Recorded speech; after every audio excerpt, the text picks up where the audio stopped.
ಮೇ 6, 2026 ರಂದು ಹೈದರಾಬಾದ್ನ ರಾಜೀವ್ ಗಾಂಧಿ ಅಂತಾರಾಷ್ಟ್ರೀಯ ಕ್ರೀಡಾಂಗಣದಲ್ಲಿ ನಡೆದ ಪ್ರಮುಖ ಇಂಡಿಯನ್ ಪ್ರೀಮಿಯರ್ ಲೀಗ್ ಐಪಿಎಲ್ ಪಂದ್ಯದಲ್ಲಿ ಸನ್ರೈಸರ್ಸ್ ಹೈದರಾಬಾದ್ ತಂಡವು ಪಂಜಾಬ್ ಕಿಂಗ್ಸ್ ವಿರುದ್ಧ 33 ರನ್ಗಳ ಭರ್ಜರಿ ಗೆಲುವು ದಾಖಲಿಸಿದೆ. ಈ ಗೆಲುವು ಐಪಿಎಲ್ 2026ರ ಪಾಯಿಂಟ್ಸ್ ಟೇಬಲ್ನ ಚಿತ್ರಣವನ್ನೇ ಸಂಪೂರ್ಣವಾಗಿ ಬದಲಾಯಿಸಿದೆ. ಸನ್ರೈಸರ್ಸ್ ಹೈದರಾಬಾದ್ 11 ಪಂದ್ಯಗಳಿಂದ 14 ಅಂಕಗಳನ್ನು ಪಡೆದು ಸಂಕಲನ 0.737 ನೆಟ್ ರನ್ ರೇಟ್ (NRR) ನೊಂದಿಗೆ ಅಗ್ರಸ್ಥಾನಕ್ಕೇರಿದೆ. 37-39 ಪಂಜಾಬ್ ಕಿಂಗ್ಸ್ ತಂಡ ಸೋತರೂ ಕೂಡ 10 ಪಂದ್ಯಗಳಿಂದ 13 ಅಂಕಗಳೊಂದಿಗೆ ಎರಡನೇ ಸ್ಥಾನವನ್ನು ಉಳಿಸಿಕೊಂಡಿದೆ. ಇವರು 6 ಗೆಲುವು, 3 ಸೋಲು ಮತ್ತು 1 ಪಂದ್ಯಕ್ಕೆ ಯಾವುದೇ ಫಲಿತಾಂಶವಿಲ್ಲದೆ ಸಂಕಲನ 0.571ರ ಉತ್ತಮ NRR ಅನ್ನು ಕಾಯ್ದುಕೊಂಡಿದೆ. 37 ಮಾರ್ಚ್ 28 ರಿಂದ ಮೇ 31 ರವರೆಗೆ ನಡೆಯಲಿರುವ ಐಪಿಎಲ್ 2026 ಸೀಸನ್ನ ಭಾಗವಾಗಿರುವ ಈ ಪಂದ್ಯ ಪ್ಲೇಆಫ್ ಸ್ಥಾನಕ್ಕಾಗಿ ಲೀಗ್ನ 10 ಫ್ರಾಂಚೈಸಿಗಳ ನಡುವೆ ಇರುವ ತೀವ್ರ ಪೈಪೋಟಿಯನ್ನ ಎತ್ತಿ ತೋರಿಸುತ್ತಿದೆ. 32-34 ಈ ಟೂರ್ನಮೆಂಟ್ನಲ್ಲಿ ಒಟ್ಟು 70 ಲೀಗ್ ಹಂತದ ಪಂದ್ಯಗಳಿದ್ದು ಪ್ರತಿಯೊಂದು ತಂಡವು 14 ಪಂದ್ಯಗಳನ್ನು ಆಡುತ್ತದೆ.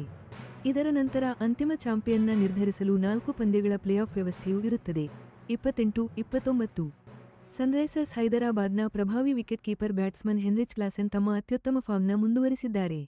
ಅವರು 11 ಇನ್ನಿಂಗ್ಸ್ಗಳಿಂದ 54.89 ಸರಾಸರಿಯಲ್ಲಿ 494 ರನ್ ಗಳಿಸಿ ಐಪಿಎಲ್ 2026ರ ಆರೆಂಜ್ ಕ್ಯಾಪ್ನ ತಮ್ಮಲ್ಲೇ ಉಳಿಸಿಕೊಂಡು ಅತಿ ಹೆಚ್ಚು ರನ್ ಗಳಿಸಿದ ಆಟಗಾರನಾಗಿ ಹೊರಹೊಮ್ಮಿದ್ದಾರೆ. 41 ಅವರ ಸ್ಥಿರ ಪ್ರದರ್ಶನ ಮತ್ತು ಬ್ಯಾಟಿಂಗ್ ಶೈಲಿಯಲ್ಲಿನ ಕಾರ್ಯತಂತ್ರದ ಹೊಂದಾಣಿಕೆ ಈ ಸೀಸನ್ನಲ್ಲಿ ಎಸ್ಆರ್ಎಚ್ ತಂಡದ ಯಶಸ್ಸಿಗೆ ಪ್ರಮುಖ ಕಾರಣವಾಗಿದೆ. 40-41 ಈ ಪಂದ್ಯದ ಮಹತ್ವವು ಐಪಿಎಲ್ 2026 ಸೀಸನ್ನ ನಿರ್ಣಾಯಕ ಘಟ್ಟವನ್ನು ಪ್ರತಿಬಿಂಬಿಸುತ್ತದೆ. ಯಾಕೆಂದರೆ ಪ್ಲೇಆಫ್ಗೆ ಅರ್ಹತೆ ಪಡೆಯಲು ಮತ್ತು ಅಂತಿಮ ಸ್ಥಾನಗಳನ್ನು ನಿರ್ಧರಿಸಲು ಪ್ರತಿಯೊಂದು ಪಂದ್ಯದ ಫಲಿತಾಂಶವು ದೊಡ್ಡ ಮಹತ್ವವನ್ನು ಹೊಂದಿದೆ. 38 ಖಂಡಿತ ಇಲ್ಲಿ ಆ ವಿಡಿಯೋ ಸ್ಕ್ರಿಪ್ಟ್ನ ನ್ಯಾಚುರಲ್ ಕನ್ನಡ ಅನುವಾದವಿದೆ. ಮೇ 6ರ ಪಂದ್ಯದಲ್ಲಿ ಒಂದಿಷ್ಟು ಆಟಗಾರರು ನಿರ್ಣಾಯಕ ಪ್ರದರ್ಶನ ನೀಡಿದ್ರು. ಸನ್ರೈಸರ್ಸ್ ಹೈದರಾಬಾದ್ ಪರ ಕ್ಲಾಸೆನ್ ಬ್ಯಾಟಿಂಗ್ ವೈಭವದ ಜೊತೆಗೆ ತಂಡದ ಬೌಲಿಂಗ್ ವಿಭಾಗವೂ ಕೂಡ ತಮ್ಮ ಟೋಟಲ್ ಅನ್ನು ಯಶಸ್ವಿಯಾಗಿ ಕಾಪಾಡಿಕೊಂಡಿತು. ಆಲ್ರೌಂಡರ್ ಹರ್ಷ ದುಬೆ 2025ರಲ್ಲಿ ಎಸ್ಆರ್ಎಚ್ ಸೇರಿಕೊಂಡಿದ್ರು ಮತ್ತು 2026ರ ಹರಾಜಿನಲ್ಲಿ 30 ಲಕ್ಷ ರೂಪಾಯಿಗೆ ರಿಟೈನ್ ಆಗಿದ್ರು. ಈ ಸೀಸನ್ನಲ್ಲಿ 8 ಪಂದ್ಯಗಳನ್ನು ಆಡಿ ಈ ಮ್ಯಾಚ್ಗೂ ಮೊದಲು 8 ವಿಕೆಟ್ ಕಬಳಿಸಿ ಒಬ್ಬ ಬೆಳೆಯುತ್ತಿರುವ ಪ್ರತಿಭೆಯಾಗಿದ್ದಾರೆ. 3-11-33 ಪಂಜಾಬ್ ಕಿಂಗ್ಸ್ ವಿರುದ್ಧದ ಪಂದ್ಯದಲ್ಲಿ ದುಬೆ 2 ಓವರ್ ಬೌಲ್ ಮಾಡಿ 36 ರನ್ ನೀಡಿ 11. ಇನ್ನು ಪಂಜಾಬ್ ಕಿಂಗ್ಸ್ ಕಡೆಯಿಂದ ಅನುಭವಿ ನ್ಯೂಜಿಲೆಂಡ್ ವೇಗದ ಬೌಲರ್ ಲಾಕಿ ಫರ್ಗೂಸನ್ ಇವರನ್ನ ಐಪಿಎಲ್ 2026ರ ಹರಾಜಿನಲ್ಲಿ 2 ಕೋಟಿ ರೂಪಾಯಿಗೆ ಖರೀದಿಸಲಾಗಿತ್ತು.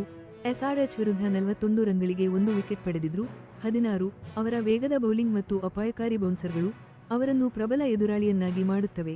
19-20 ಪಿಬಿಕೆಎಸ್ ಕಡೆಯಿಂದ ಮತ್ತೊಬ್ಬ ಗಮನ ಸೆಳೆದ ಆಟಗಾರ ಅಂದ್ರೆ ವಿಜಯಕುಮಾರ್ ವೈಶಾಖ್. ಬಲಗೈ ಮಧ್ಯಮ ವೇಗದ ಬೌಲರ್ ಆಗಿರುವ ಇವರು ಪ್ಲೇಯಿಂಗ್ 11ನಲ್ಲಿದ್ರು. 1 ಬಾಲ್ಗೆ 1 ರನ್ ಕೊಡುಗೆ ನೀಡಿದ್ರು. 7-13 ತಮ್ಮ ಕಂಟ್ರೋಲ್ ಮತ್ತು ವೇರಿಯೇಷನ್ಗಳಿಗೆ ಹೆಸರುವಾಸಿಯಾದ ವೈಶಾಖ್ ಐಪಿಎಲ್ 2026ರಲ್ಲಿ 9 ಪಂದ್ಯಗಳಲ್ಲಿ 9 ವಿಕೆಟ್ಗಳನ್ನು ಪಡೆದಿದ್ದಾರೆ. 13-14-15 55,000 ಪ್ರೇಕ್ಷಕರಿಗೆ ಕುಳಿತುಕೊಳ್ಳುವ ಸಾಮರ್ಥ್ಯ ಹೊಂದಿರುವ ರಾಜೀವ್ ಗಾಂಧಿ ಅಂತಾರಾಷ್ಟ್ರೀಯ ಕ್ರೀಡಾಂಗಣ ಈ ತೀವ್ರ ಪೈಪೋಟಿಯ ಪಂದ್ಯಕ್ಕೆ ವೇದಿಕೆ ಒದಗಿಸಿತ್ತು. ಇದು ಸನ್ರೈಸರ್ಸ್ ಹೈದರಾಬಾದ್ಗೆ ಒಂದು ಪ್ರಮುಖ ಹೋಮ್ ವೆನ್ಯೂ ಆಗಿದೆ. 4-18 ಇಂತಹ ಆಟಗಾರರ ಸ್ಪರ್ಧೆಗಳು ಐಪಿಎಲ್ನ ಸ್ಪರ್ಧಾತ್ಮಕ ವಾತಾವರಣದ ವಿಶೇಷತೆಯಾಗಿದೆ. ಇಲ್ಲಿ ವೈಯಕ್ತಿಕ ಪ್ರದರ್ಶನಗಳು ಮ್ಯಾಚ್ನ ಫಲಿತಾಂಶವನ್ನ ನಿರ್ಧರಿಸುತ್ತವೆ ಅನ್ನೋದು ಗೊತ್ತೇ ಇದೆ. ಸನ್ರೈಸರ್ಸ್ ಹೈದರಾಬಾದ್ ಗೆದ್ದಿರೋದು ಅವರಿಗೆ ಒಂದು ಒಳ್ಳೆ ಸ್ಥಾನ ತಂದುಕೊಟ್ಟಿದೆ. ಐಪಿಎಲ್ 2026ರ ಸೀಸನ್ ನಿರ್ಣಾಯಕ ಹಂತಕ್ಕೆ ಬರ್ತಾ ಇರೋದ್ರಿಂದ ಪ್ಲೇಆಫ್ಗೆ ಹೋಗುವವರ ಆಸೆಗೆ ಇನ್ನಷ್ಟು ಬಲ ಬಂದಿದೆ. ಪಾಯಿಂಟ್ಸ್ ಟೇಬಲ್ನಲ್ಲಿ 14 ಅಂಕಗಳೊಂದಿಗೆ ಅವರು ಅಗ್ರಸ್ಥಾನದಲ್ಲಿದ್ದಾರೆ. ಇದು ಅವರಿಗೆ ಟಾಪ್ 2ನಲ್ಲಿ ಫಿನಿಶ್ ಮಾಡಲು ದೊಡ್ಡ ಅಡ್ವಾಂಟೇಜ್ ಕೊಡುತ್ತೆ. ಯಾಕಂದ್ರೆ ಪ್ಲೇಆಫ್ಗಳಲ್ಲಿ ಟಾಪ್ 2ನಲ್ಲಿ ಇರೋ ತಂಡಗಳಿಗೆ ಫೈನಲ್ ತಲುಪಲು 2 ಅವಕಾಶಗಳು ಸಿಗುತ್ತವೆ. 37-38 ಪಂಜಾಬ್ ಕಿಂಗ್ಸ್ ಸೋತಿದ್ರು ಎರಡನೇ ಸ್ಥಾನದಲ್ಲಿ ಭದ್ರವಾಗಿದೆ. ಇದು ಸೀಸನ್ ಪೂರ್ತಿ ಅವರ ಸ್ಥಿರ ಪ್ರದರ್ಶನಕ್ಕೆ ಸಾಕ್ಷಿ. 37 ಐಪಿಎಲ್ ಪ್ಲೇಆಫ್ ಫಾರ್ಮ್ಯಾಟ್ ಪ್ರಕಾರ ಲೀಗ್ ಹಂತದಲ್ಲಿ ಅಗ್ರ 2 ಸ್ಥಾನದಲ್ಲಿರೋ ತಂಡಗಳು ಕ್ವಾಲಿಫೈಯರ್ 1ರಲ್ಲಿ ಮುಖಾಮುಖಿಯಾಗುತ್ತವೆ. ಇದರಲ್ಲಿ ಗೆದ್ದ ತಂಡ ನೇರವಾಗಿ ಫೈನಲ್ ಪ್ರವೇಶಿಸುತ್ತೆ. 3ನೇ ಹಾಗೂ 4ನೇ ಸ್ಥಾನದಲ್ಲಿರುವ ತಂಡಗಳು ಎಲಿಮಿನೇಟರ್ ಪಂದ್ಯವನ್ನು ಆಡುತ್ತವೆ.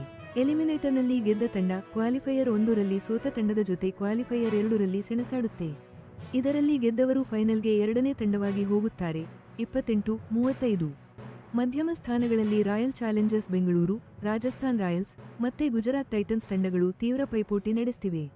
ಹಾಗಾಗಿ ಇನ್ನುಳಿದ ಪ್ರತಿಯೊಂದು ಪಂದ್ಯವೂ ಮಹತ್ವ ಪಡೆದುಕೊಂಡಿದೆ.